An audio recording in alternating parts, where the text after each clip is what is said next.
abadde omusiige mu lubiri Teddy Nakajja aziikibwa olunaku olwaleero ku bijja by'abajjajjaabe essemuto mu ssaza lya Beene Bulemeezi. Ssaabasajja Kabaka empologoma ya Buganda Sseggwanga Kimera Frederick Ronald Muwenda Mutebi owookubiri yasiimye emirimu emirungi egikoleddwa ono abadde omusiige mu lubiri Teddy Nakajja n'agamba nti kyannaku nnyo nti obulamu bwe tebwasobodde kutaasibwa. Teddy Nakajja yavudde mu bulamu bw'ensi eno ku lwokusatu olwa sabbiiti eno oluvannyuma lw'okufuna akabenje sabbiiti ewedde. Omuteregga Serwatika Lwattaka Nantatungibwa eyasinzidde mu lubiri lwe yasiimye Nakajja olw'okubeera ow'empisa era omwetoowaze. Omugenzi Teddy Nakajja yasiigibwa ekika ky'envuma nga wa myaka 9 amangu ddala ng'amatikkira gaakaggwa mu 1993 e Naggalabi Buddo. Omutaka Kyaddondo olwo yali agoberera ennono lya Buganda n'okutuukiriza obuvunaanyizibwa obw'ekika kye eri Namulondo. Omugenzi Teddy Nakajja bwe yatuuka mu lubiri yatandika okuyiga emirimu era n'okusoma ng'ava mu lubiri. Bwe yakomangawo okuva okusoma yatendekebwanga abakyala abakulu mu by'obuwangwa n'ennono omuli empisa, obuwulize n'obwetoowaze. Ogumu ku mulimu omunene gwe yakola kwe kulera abalangira n'abambejja abaali bakyali abato.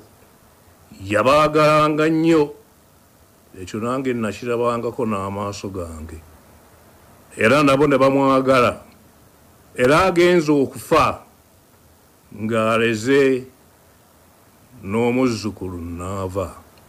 Bwe yamaliririza emisomo twamwerondera ffeffe nnyini okukola emirimu egy'obuvunaanyizibwa mu woofiisi y'omu lubiri olw'obukozi, obuwulize n'obwesigwa bwe twamulabamu.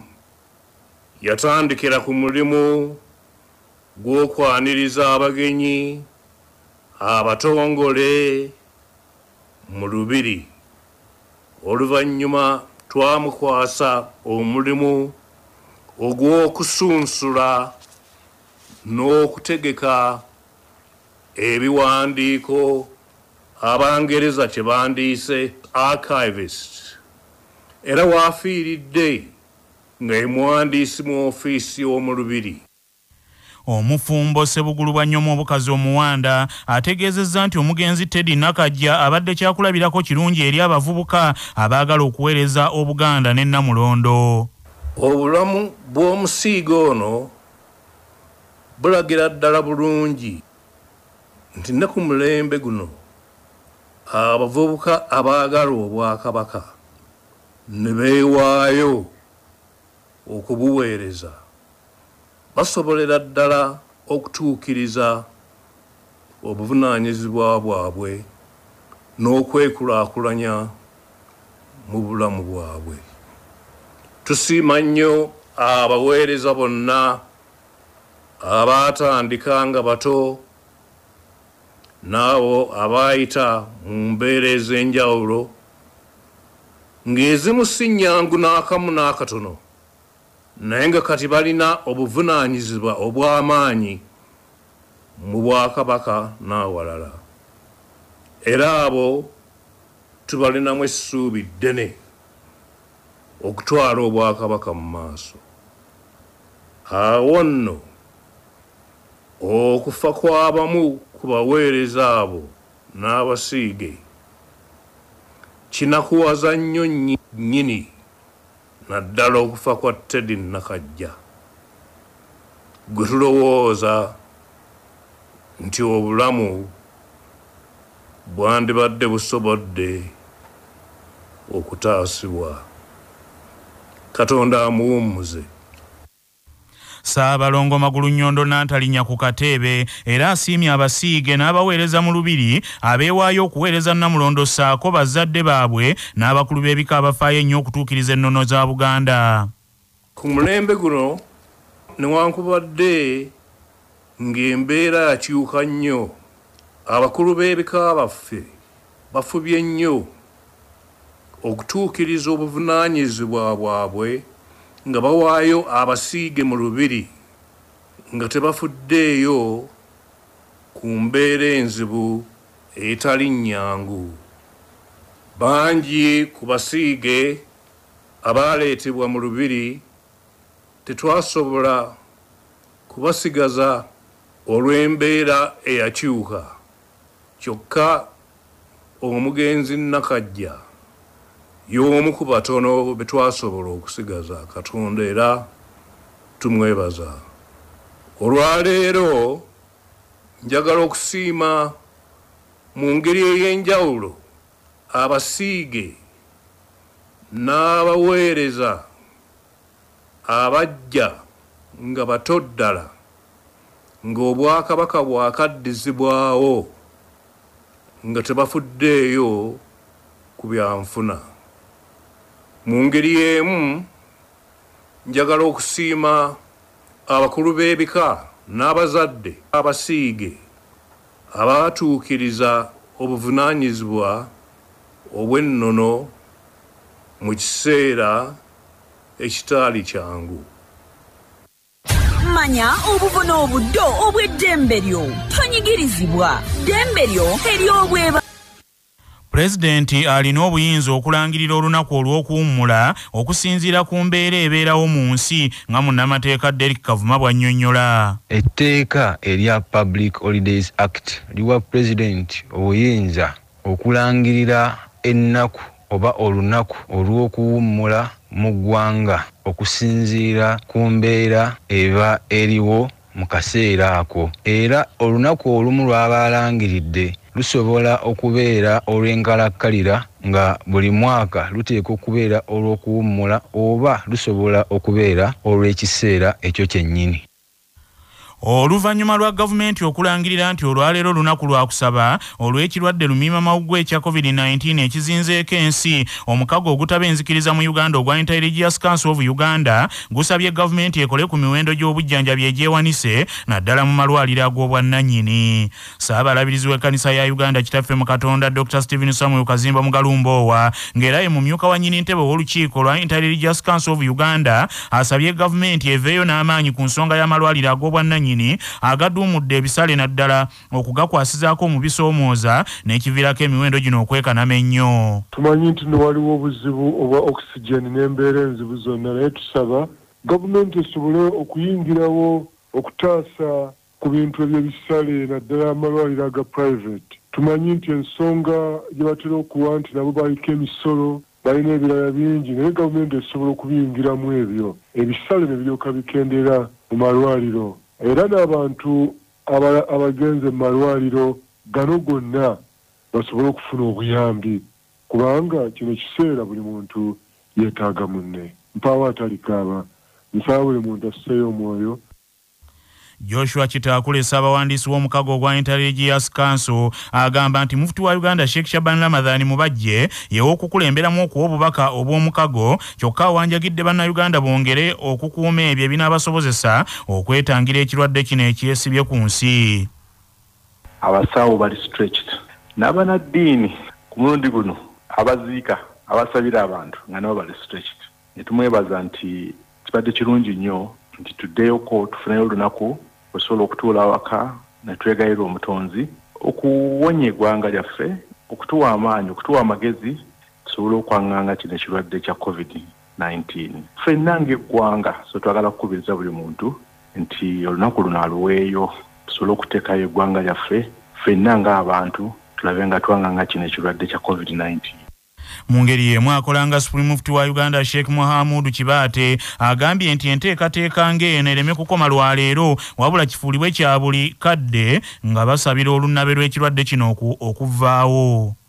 Wabula ffe tukubiriza buli musiraamu yenna waali si lwaleero lwokka, ebbanga lyonna obulamu bwonna okusinziira mu mbeera bweyimiridde okusabira eggwanga n'okusabira ensi yonna okutwalira awamu olw'okufa kw'abantu. Bayimaamu bonna mu bitundu gye bali bakubiriza abantu era nabo bennyini bayimaamu batwala omulimu gw'okusaba mu mbeera ey'okukola nti bafaayo eri eggwanga lyaffe n'okufaayo eri ensi yonna okutwalira awamu. Akeetalo keeyongedde mu kabondo k'abaka ba palamenti ab'ekibiina ky'NRM olw'okulwanira ebifo eby'obukulembeze bwa kabondo kano nga buli kifo kiriko abakivuganyaako abasukka mu 4. Akabondo kano kakolebwa ebifo okuli eky'omumyuka wa nnyini ntebe, omuwanika ow'akabondo, omwogezi w'akabondo n'omuwandiisi w'akabondo kano. Okusinziira ku ssemateeka w'NRM, nampala wa gavumenti mu palamenti abannyini ntebe ow'akabondo kano era ng'ono alondebwa mukulembeze wa Uganda ku mutendera nga agambibwa okuba ku mutendera gwa minisita. Ekifo kya nnyini ntebe wa kabondo abamu kuba kivuganyaako kuliko omubaka omukyalo wa disitulikiti y'e Bugiri Agnes Taski ng'ono mu kwogerako ne leediyo eno agambye nti obuwulize bw'alina mu kibiina eri abakulu bumusobozesa okuweereza mu kifo kino. Abadde nnyini ntebe wa kabondo kano mu palamenti ey'e10 Solomon Sirwanyi naye ava mu disitulikiti y'emu ey'e Bugiri ng'oyerona ayagala okumuddira mu bigere. N'omubaka wa Kibuku Albert Kinobere naye ekifo kino akyeyagaliza era ono agamba nti emirimu gy'akoledde ekibiina abaka kwe babasinzira okumulonda abakulembere. Ekifo ky'omuwanika wa kabondo kivuganyizibwako omubaka omukyala owa disitulikiti ey'e Nakaseke Najjuma Saala saako otiimu Isaac Ismail omubaka wa Padieri n'abalala. Ekifo ky'omwogezi wa kabondo kano kivuganyizibwako omubaka wa Kazo Daniel Kimosho, Kintu Brandon omubaka wa Kagoma North n'abalala. Ekifo ky'omuwandiisi wa kabondo kivuganyizibwako omubaka omukyalo wa disitulikiti y'Ekitigumu Lilian Abel n'abalala. Ekibiina kino tekinnavaayo na kulambika ku ngeri y'okulonda kuno gye kunaakwatibwamu. Ye omubaka wa Kalungu West Joseph Gonzaga Sewungu atabukidde obukulembeze bwa palamenti obujja olw'okuyisa amaaso mu mateeka agafuga palamenti bwe bakkiriza baminisita abaakalondebwa nga si babaka ba palamenti okulayira mu ngeri emenya amateeka olunaku lw'eggulo. Omubaka Gonzaga Sewungu agambye nti baminisita abaalayiziddwa olunaku lw'eggulo nga palamenti tetudde kiba kyakoleddwa mu bumenyi bw'amateeka. Tabulufe egamba subsequent oath of allegiance of members of parliament shall be administered by the speaker before the house. Now, kyetwebuuza speaker wa parliament eggulo oba kiraka yategese parliament yayise baminisita ba ex officials okulayira baalayiridde mu maaso ga parliament ababaka ba parliament ng'etteeka lye balagira. Parliament eyo gy'olaba baagikola ng'erina omutayimbwa wali maaso. Omuntu yenna atalayidde mu budde butuufu baggalawo nga tutudde munda n'alayira nga house egenda mu maaso n'akkirizibwa okutwegattamu. Naye bino bye balayiza eggulu ba ex officials si bituufu. Kaweefube waffe okwogerako n'omumyuka wa sipiika wa palamenti Anita Among saako n'omwogezi wa palamenti Chris Obole agudde butaka. Amawulire g'ebyemizannyo mu mawulire gaffe agakyabasa fama. Yaliko omuzannyi wa ttiimu ya Uganda ey'omupiira ogw'ebigere Jackson Mayanja Mia asabye ekibiina ekiddukanya omupiira mu Uganda ekya FUFA kirowooze ku ky'okuggalawo liigi y'ababinywera eya Uganda Premier League sizoni eno olw'embeera y'obulwadde lumima mawuggwe eriwo. Omuggalo gwa COVID-19 oguliwo gwatwaliddemu n'ebyemizannyo era liigi eno yayimiridde nga kiraabu zibuzaayo emipiira 3 ku eno okuggalawo. Jackson Mayanja Mia nga mu kiseera kino akola mulimu gwa butendesi asabye FUFA eggalirewo ddala liigi ekikopo kiweebwa ettiimu ekulembedde nga beesigama ku tteeka ery'emizannyo ebitundu 75 ku 100 kubanga singa liigi eddamu n'ezannyibwa abazannyi bano ne bakwatibwa obulwadde obwa korona olwo byonna bijja kuvunaanibwa FUFA. Wabula gye buvuddeko FUFA yategeeza nti eri mu kwogerezeganya ne gavumenti okugikkiriza okumaliriza liigi eno ate n'okuwa ttiimu eza kuno omwagaanya okutendekebwa nga zeetegekera empaka ez'enjawulo. Singa FUFA ekkiriza okuggalawo liigi eno ng'emipiira tegiweddeeyo ekikopo kyakwebwa kiraabu Express FC mukwano gw'abangi ekulembedde liigi n'obonera 58, URA yakubiri n'obonera 57 ate Vipers yakusatu n'obonera 56. Mu katundu kuno kwe kwaffe n'ennono ezaffe eza wano. Ekitiibwa kya Nnakku mu Buganda okuva edda n'edda nga kinene ddala era omutaka Nnakku alina obuvunaanyizibwa obw'enjawulo obukulu ku mulangira yenna abaayita mu mikolo egimufuula kabaka wa Buganda. Mu biseera ng'Obuganda bwabya olumbe lwa Ssekabaka eyajja omukono mu ngabo, Nnakku Egganda yasooka okutema enkumbi mu mbuga okutegeeza Obuganda ti olumbe luwedde okwabya abantu basaanidde baddeyo ku mirimu gyabwe. nga tugenda mu gebweru sooka ojjukire bino nga bikutuusibwako Ugachik Poultry Breeders abalina emmere y'enkoko ey'omulembe ezikuza obulungi. Olwaleero ennaku z'omwezi ziri 25 omwezi ogw'omukaaga ogwa Ssebaaseka omwaka ogw'2021 bwe lwali bwe luti mu 1976 gy'emyaka 45 egyakayita olukiiko lw'amagye olukulu olwa Defense Council lwalangirira mu butongole tilwali lusembye pulezidenti eyaliko mu budde obwo Idi Amin Dada Nyabiro omwafuga Uganda okutuusa lwalifa. Olukiiko luno kino okukirangirira nga wayise ennaku 3 nga lutudde ne lukiyisa era nga lwali lukubirizibwa Generali Mustafa Adresi era ne lutuma Koloneli Godwin Sule tiyabategeeza Amin kino yadde nga byawulirwa tibimwe byonna byali bipanga okuva ewa Amin yennyini. Bino okubaawo nga waliwo abakulu ab'ensonga okuva enkole n'ekigezi abaasooka okusinkana Amin ne bamwegayirira nti akkiriza afuge Uganda okutuusa lwalifa nga bano abaamusaba baakulemberwamu Zakariya Mungonya eyaliko eŋŋanzi ya nkole ne Paulo Ngorogoza. Amawulire okuva ebweru w'eggwanga. Abazinyamooto n'abadduukiriza abalala bakyalafubana okutaakiriza abantu abakyawagamidde mu kizimbe ekyerindigudde ku ttaka e Miami, Florida mu America anti bulijjo ebigwawo tebiraga waddiga kyava atambula n'omwana gwe.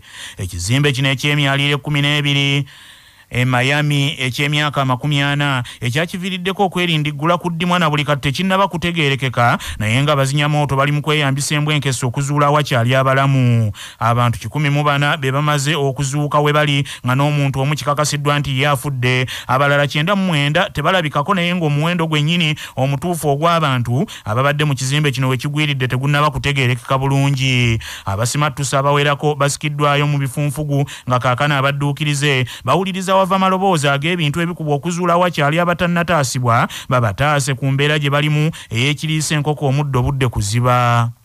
Agavudde mu kunoonyereza wano ku Kyabasafamma gaagano. Mu mawulire ag'ebya saayansi abakugu bazudde ensonga enkulu nnyo abakazi ze basinziirako okukkiriza abasajja ababa banwenweka obugambo ne basalawo obanga ddala banaagenda nabo mu maaso mu mukwano ogw'obuwangaazi ng'ekisooka ge magezi ng'abakazi bangi baagala nnyo abasajja ab'obwongo obwogi.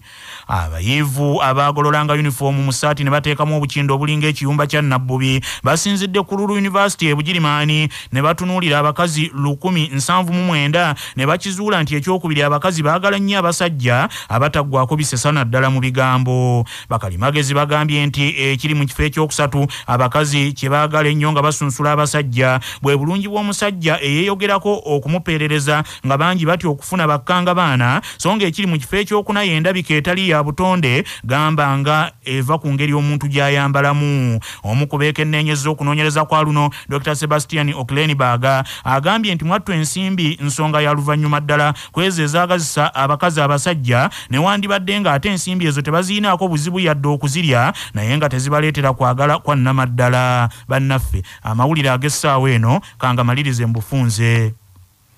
Abadde omusiige mu lubiri Teddy Nakajja aziikibwa olunaku olwaleero ku bijja by'abajjajjabe essemuto mu Bulemeezi era Ssaabasajja Kabaka empologoma ya Buganda Sseggwanga Kimera Frederick Ronald Mwenda Mutebya owookubiri asiimye emirimu emirungi egikoleddwa ono abadde omusiige Teddy Nakajja n'agamba nti kyannaku nnyo nti obulamu bwe tebwasobodde kutaasibwa.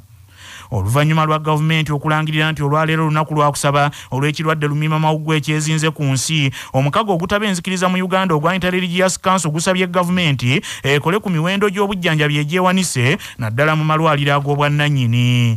Abazinyamooto n'abadduukiriza abalala bakyalafuba n'okutaakiriza abantu abakyawagamidde mu kizimbe ekyerindigudde ku ttaka e Miami, Florida mu America era omuntu omu kikakasiddwa nti afudde 104 bategeerekesebwe bali nga n'abamu bamaze okusikibwayo naye 90 bo tebannategeereka we bali. Bannaffe amawulire ag'essaawa eno bwe gatyo bwe gagenze tova ku laadiyo ey'obujjajja.